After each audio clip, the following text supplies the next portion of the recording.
Hey everyone, Jonathan here. Got another quick review. This time we're talking about Star Wars, the Battle of Jakku, Insurgency Rising. This is, of course, following the events of Return of the Jedi. We've got Segura, Kirk, Raphael, Rosenberg, and Sinclair. One of my favorite, if not my favorite, color artists on this one. And Sinclair seems to be a regular with coloring Star Wars books, so I'm always happy to see that. But let's get into the story a little bit. So there will be some spoilers in this. It starts off literally moments after the Battle of Endor, and it has an opening kind of introduction, I guess you could say. I'm not sure who's narrating in this, but basically it's talking about how essentially, unlike the end of Return of the Jedi makes you believe, the galaxy was not at peace immediately after the fall of the Emperor and the destruction of the second Death Star. True to more realistic takes on war, wars don't necessarily just cease and everything's all hunky-dory. They tend to take time for things to change. And so you think about that's on the Earth with the countries, but you think about a galaxy, it's so gigantic that it really is going to take a long time for things to change. And so that's where this book, I think its theme is that the fledgling New Republic is going to have a lot of work to do to get all the remnants of the Empire taken care of. And so we have a little back and forth between Han, Luke, and Leia. And it's nice to see that. Always like that kind of relationship continue. It's too bad we never got that on screen, but it's fine. Yeah, we did that in a comic book form. And then we get introduced to some of the Imperial players and their personalities and their perhaps even motivations. We get some scenes with Leia dealing with the revelation of Vader being her father and how she feels about that. Then we have the Acolytes of the Beyond, which I'd have to look into this. I'm not sure if this is a new group that's being freshly introduced. They seem to be some sort of dark side users. They're definitely a shadowy organization of some kind that seem to want to help out the Empire or the remnants of the Empire continue to succeed.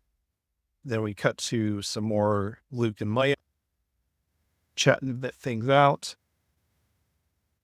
And then we get fully introduced to the Grand Moff Alhard, who is the antagonist likely of the story. And then the lone surviving rebel, now New Republic fighter, he gets to Luke and Leia and tells them about this new threat that has come up for what to restore the Empire. So that was the first part. This is actually a two-part book. So we get to part two, which is the Rising. We read the first half, which was the rebel side. The second half of this book is the Empire side. This one's actually the one that's colored by Sinclair. And first artist and colorist are fine. Nothing I had against them. I just prefer Sinclair's work in general. And I felt like the art in the second half was also a bit stronger and more consistent. So that was good. So I appreciated that. So we got a little bit of background on our antagonist, Moff, Alhard, and how he came up. So it's always good to get the background of a character and so you can understand their motivations. And he has a nice flashback with Vader that kind of tells the story of how he got to be a Moff. And so the book ends with that. And there's a little preview. And actually, the next comes out in just a couple weeks. This is a 12-issue series. I do like that in the sense that I know there's going to be definite conclusion and resolution to all these storylines that have been introduced. It looks like this will likely be might be twice a month, possibly. I'll have to look and see because I got this book. I want to say I got it this past Wednesday, yesterday. So if we're already getting the next book in just a couple of weeks, so that tells me that either this is going to be weekly or it's going to be twice a month, something along those lines, which is fine. I did enjoy the story. I liked Star Wars books from Marvel in general, but I think I'm going to like what's coming up next better. And that's because it looks like they're focusing on the events after Return of the Jedi. The reason I like that is I think it's tough for writers to come up with ideas when they're in between existing stories. So the previous run of Marvel Star Wars books were in between two movies that have already existed. So there's lots of lore that's already there. And so they had to be careful. And I think sometimes, and this was the trap that the Obi-Wan series fell into, that you were like, okay, Obi-Wan left Tatooine. That seems unlikely, right? And so he throws you out of it a little bit. So they wanted to tell Obi-Wan's story, but they really wanted to get him off Tatooine.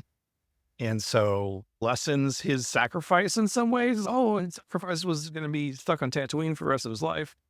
But he didn't really do that. So it's like changes things. Whereas with this, since it's after the Return of the Jedi, other than Rise of Skywalker, there's not a whole lot that they have to worry about. So they can really tell a lot of stories, a lot of interesting stories about the fledgling New Republic and the remnants of the Empire and them trying to get the Empire back. Of course, this will tie in a bit to, I'm sure, with Mandalorian and with Ahsoka and with the upcoming Mandalorian movie and the whole threat of Thrawn and everything. I'm sure there'll be some tie-ins there as well with some of these stories coming up from Marvel. But in other words, I think a solid start to this storyline. Looking forward to following it, and we'll definitely keep you all informed at what my feelings are on the book as we continue through this 12-issue series. That was Star Wars: The Battle of Jakku, Insurgency Rising review. And so I've been Jonathan, and you've been listening to Comic Talk Cafe.